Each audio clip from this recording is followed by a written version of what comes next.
वाक्यकारं वररुचिं भाष्यकारं पतञ्जलिं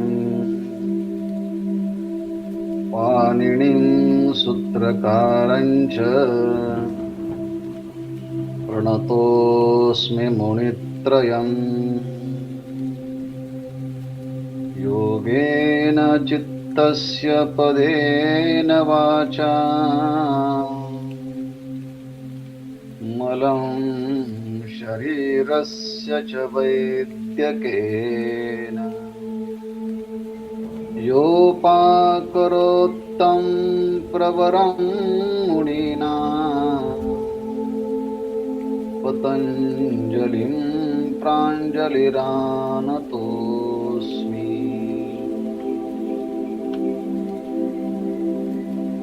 भगवान पतंजली महर्षींचे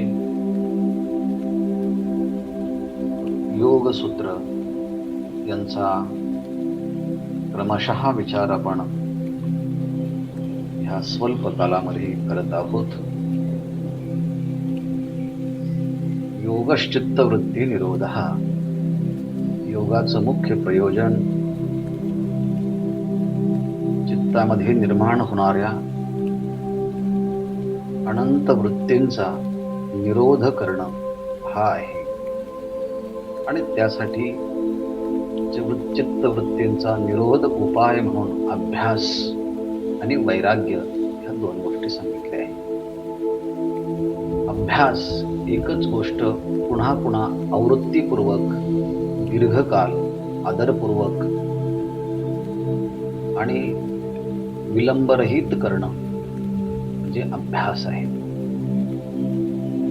सतो दीर्घकाल नैरंतर्य सत्कारा आसेवितो दृढपुरी. आणि वैराग्य, राग म्हणजे आसक्ती आणि विराग म्हणजे आसक्तीचा पूर्ण अभाव. मनामध्ये कोणत्याच विषयांचा रागात्मक वृत्ती असता कामा नयेत. याला वैराग्य असं म्हणतात. ते वैराग्य परवैराग्य आणि अपरवैराग्य असं दोन प्रकारचं प्रतिपादन केलं. अपरवैराग्य म्हणजे इंद्रियगम्य विषय आणि त्याचप्रमाणे अनुश्रविक म्हणत असताना शास्त्राने प्रतिपादन केलेले विषय, अशा दोन्ही विषयांच्या संबंधाने अंतःकरणामध्ये पूर्णपणे विषय वितृष्ण होणं याला अपर वैराग्य असं म्हटलेलं आहे. दृष्टानुश्रविक विषय वितृष्णस्य वशिकार संज्ञा वैराग्य. दुसरं आहे परवैराग्य. काल आपण परवैराग्याचा विचार करताना पाहिलं की जिथे आता सत्वगुण रजगुण तर नाहीच नाही, पण सत्वगुणात्मक असणाऱ्या वृत्तीचा देखील पूर्णपणे त्याग केलेला असतो, असं जे आहे ते पूर्ण वैराग्य परवैराग्य. याला गुणवैतृष्ण्य असं म्हणतात. म्हणजे गुणांच्या विषयीच वितृष्ण होणं. ना सत्वगुण ना रजगुण ना तमगुण तिन्ही गुणांच्या विषयी पूर्णपणे अनासक्त होणं, वितृष्ण होणं, आसक्ती नसणं, यालाच गुणवैतृष्ण्य असं हे परवैराग्याची भूमिका काल आपण सांगितली होती. आता ह्या वैराग्याच्या द्वारे प्राप्त होणारी समाधी आहे. अपर वैराग्याच्या द्वारे सविकल्प समाधी आणि परवैराग्याच्या द्वारे निर्विकल्प समाधी, तिलाच संप्रज्ञात समाधी असं म्हणतात. आणि अपर वैराग्याच्या द्वारे संप्रज्ञात समाधी आणि परवैराग्याच्या द्वारे असंप्रज्ञात समाधी प्राप्त होते. मग संप्रज्ञात समाधीचा विचार करताना संप्रज्ञात समाधी काय आहे, तर ह्या संप्रज्ञात समाधीच्या मध्ये सत्वगुण फक्त उपस्थित असतो. रजगुण आणि तमगुण ह्या दोन्ही वृत्ती पूर्णपणे योगांग अनुष्ठानाच्या अभ्यासानं निवृत्त झालेल्या असतात. फक्त सत्वगुणात्मक प्रकाश, सुख, आनंदात्मक असणारी ही सत्वगुणात्मक वृत्ती असते. बाकीच्या सगळ्या वृत्तींचा पूर्णपणे अभाव जिथे झालेला असतो, अशी केवळ सत्वगुणात्मक असणारी जी वृत्ती आहे, त्या सत्वगुणात्मक वृत्तीच्या मध्ये फक्त एकाग्र वृत्ती असते. इथे क्षिप्त, विक्षिप्त, मूढ अशा तिन्ही वृत्ती नसतात. केवळ आणि केवळ एकाग्र वृत्ती असते. आणि एकाग्र वृत्तीच्या मध्ये फक्त एकच विषय त्या ठिकाणी आलंबनासाठी उपलब्ध असतो. आणि त्या आलंबनासाठी उपलब्ध असणाऱ्या त्या विषयाचं पूर्णपणे यथार्थ ज्ञान चित्तवृत्तीला होतं, तेव्हा त्याला, त्या स्थितीला संप्रज्ञात समाधी असं म्हणतात. आणि संप्रज्ञात समाधी म्हणत असताना सहजच लक्षात येण्यासारखं आहे, सम प्लस प्र प्लस ज्ञा आणि त कर्मणी प्रत्यय लावून संप्रज्ञात हा शब्द तयार झालेला आहे.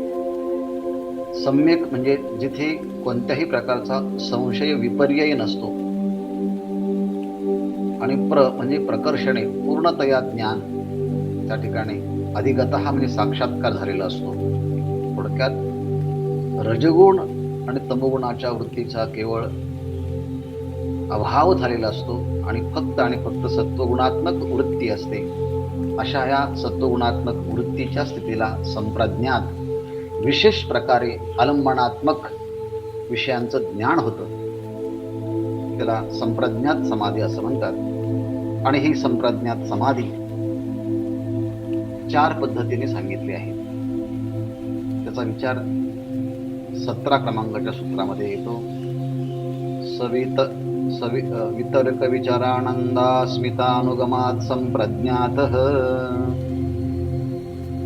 ही संप्रज्ञात समाधी, इथे संप्रज्ञातः असा शब्द आहे, पण तिथे एक शब्द लावून घ्यायचा, तो म्हणजे संप्रज्ञात समाधी ही वितर्क विचार आनंदास्मितानुगमात संप्रज्ञातः समाधी असा भाष्यकाराने सांगितलं.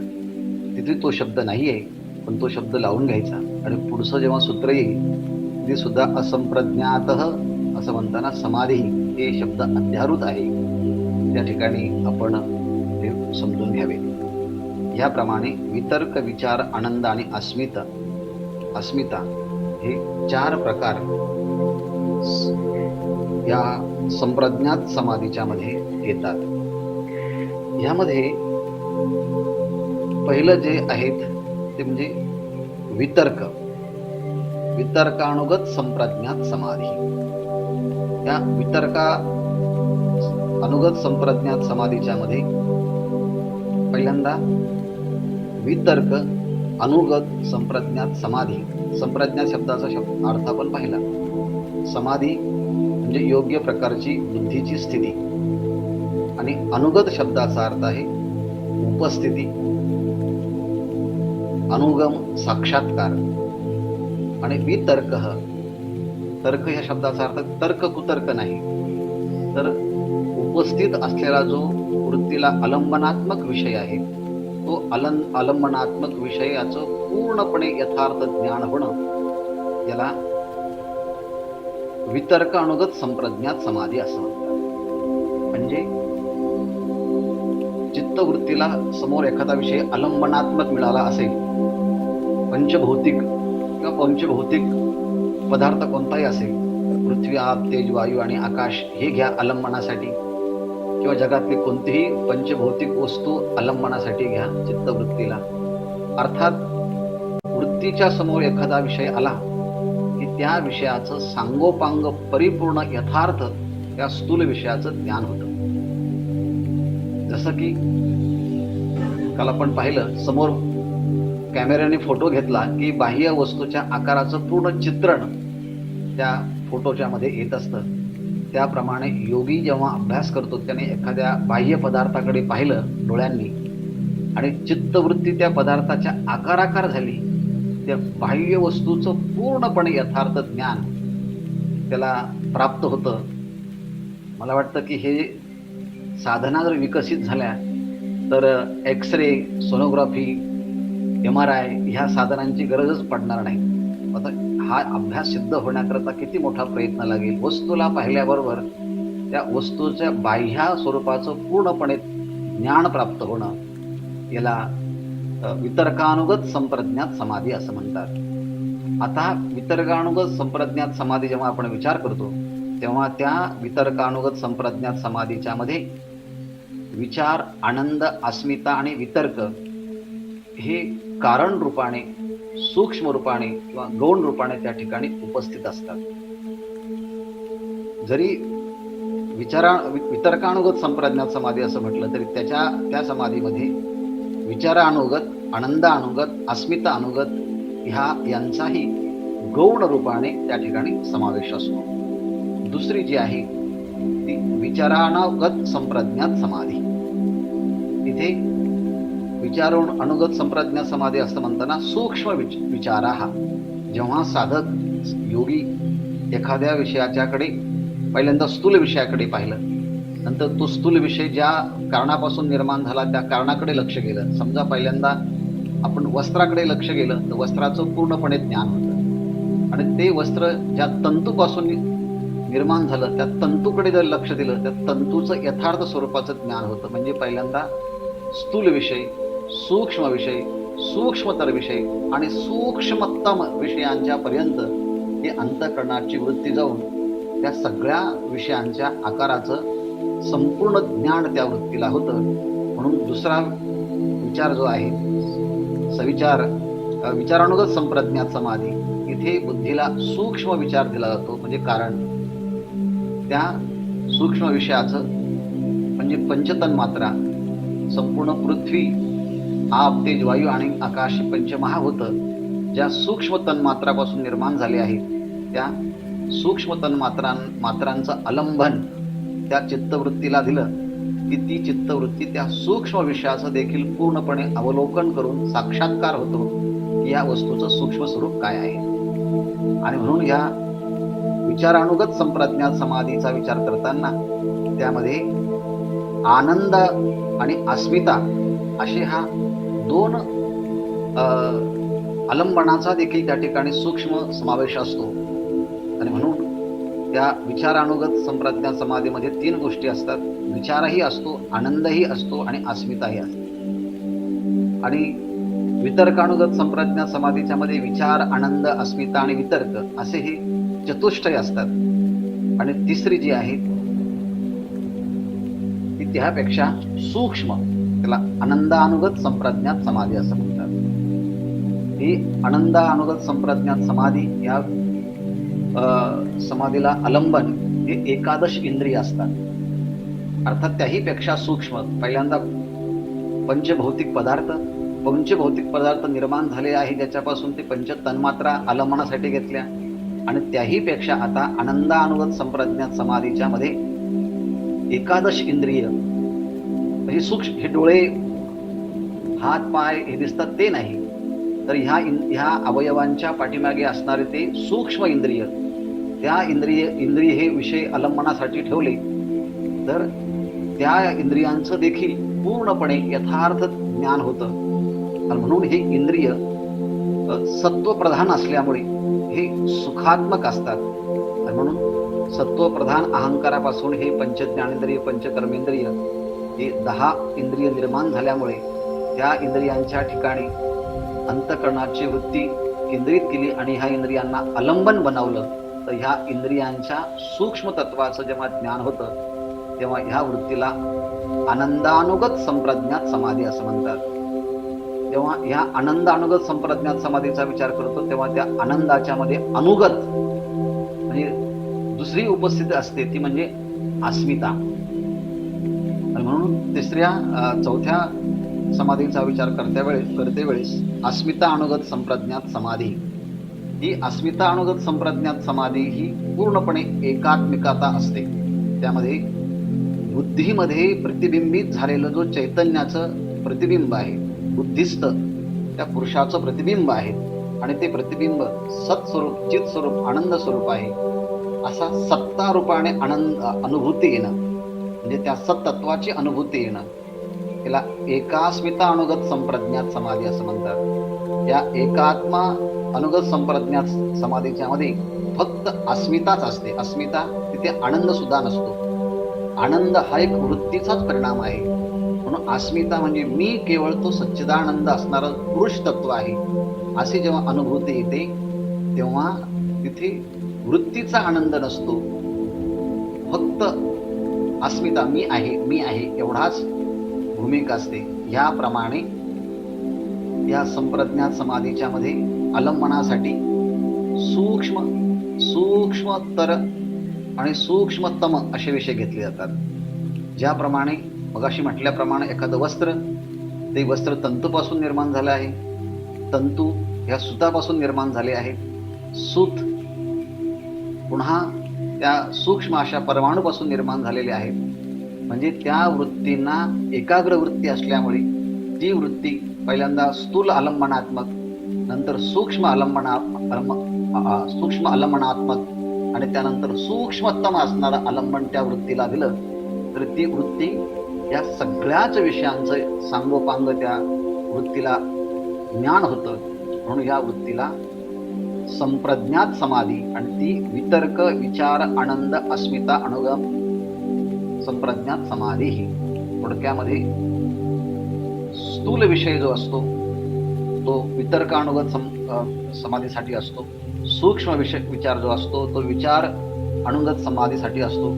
आणि आनंद, जिथे आल्हाद वृत्ती असते ती आनंदात्मक वृत्तीसाठी अनुगत समाधीसाठी असते. आणि एकात्मकतेचा अनुभव जो येतो संविदास्मिता, म्हणजे ते पुरुष तत्व मी आहे अशा प्रकारचा जेव्हा अनुभव येतो तेव्हा हे वितर्क, विचार, आनंद, अस्मिता, अनुगत संप्रज्ञात, यात आणखी सूक्ष्मता अशी आहे की जेव्हा एक वितर्क असा विचार घेतला जातो त्यामध्ये पुढच्या चारही आहेत.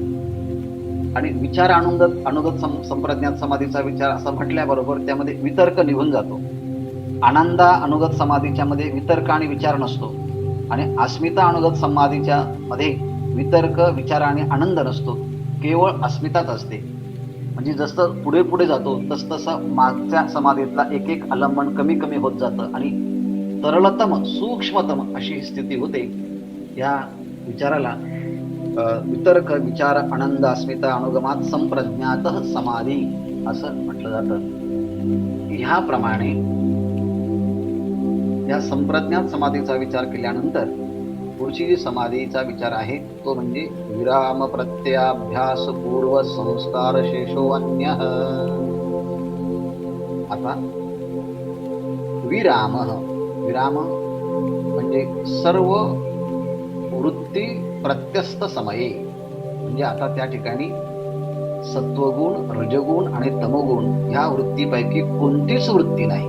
सर्वासां वृत्तीनां प्रत्यस्तमयः अस्तंगमनम तस्मिन् सती इति, म्हणजे सर्व वृत्तींचा अस्त होतो, सर्व वृत्तींचा निरोध होतो. अशा सर्व वृत्तींचा निरोध जो झाला आहे तो कशामुळे झाला, याला कारण काय आहे?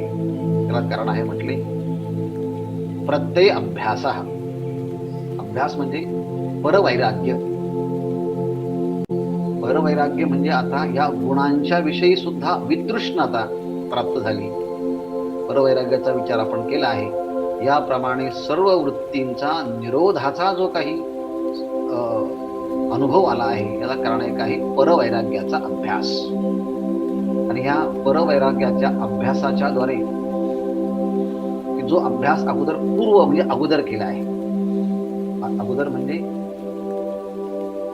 ही समाधीची अनुभूती येण्याच्या अगोदर, म्हणजे संप्रज्ञात समाधीची अनुभूती येण्याच्या अगोदर परवैराग्य ज्याचं तीव्र झाले आहे आणि परवैराग्याच्या तीव्र अभ्यास ज्याने अगोदर पूर्व अवस्थेमध्ये चांगला केला आहे याला म्हणायचं अभ्यासपूर्व.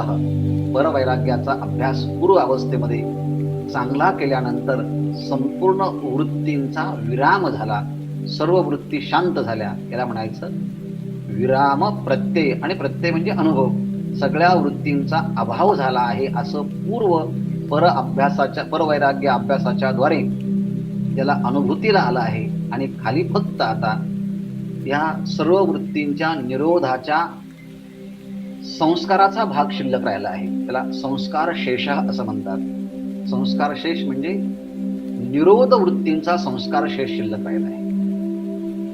मग अशा निरोध वृत्तींचा संस्कार फक्त शेष शिल्लक राहिला आहे अशी ही संप्रज्ञात समाधीच्या पेक्षा अन्य असणारी समाधी म्हणजे असंप्रज्ञात समाधी ही. इथे सुद्धा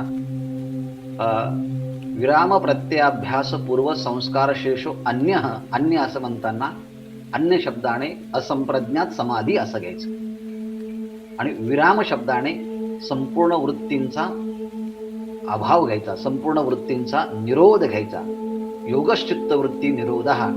योग म्हणजे सर्व वृत्तींचा निरोध, म्हणजे सत्वगुण, सत्वात्मक, रजतात्मक आणि तमगुणात्मक सर्व वृत्तींचा निरोध हा केवळ आणि केवळ परवैराग्याच्या पूर्व अवस्थेमध्ये चांगला अभ्यास जर केला परवैराग्याचा, तर या परवैराग्याच्या अभ्यासाच्या कालीन दृढ अवस्था प्राप्त झाली आणि तीही सतु दीर्घकाल नैरंतर्य सत्काळासे युक्त दृढभूमी या न्यायाप्रमाणे सर्व वृत्तींचा अभाव जेव्हा होतो तेव्हा विरोध वृत्तींचे फक्त संस्कार शेष शिल्लक राहतात आणि ह्या विरोध वृत्तीच्या संस्कार शेष जी स्थिती आहे तिथे कोणत्याच वृत्तीचं अलंबन नसतं, अर्थात अलंबन विरहित निरालंब निर्बीज अशी ही असंप्रज्ञात समाधी आहे. आणि असंप्रज्ञात समाधी सुद्धा दोन प्रकारची आहे, त्याचा विचार उद्या बघू.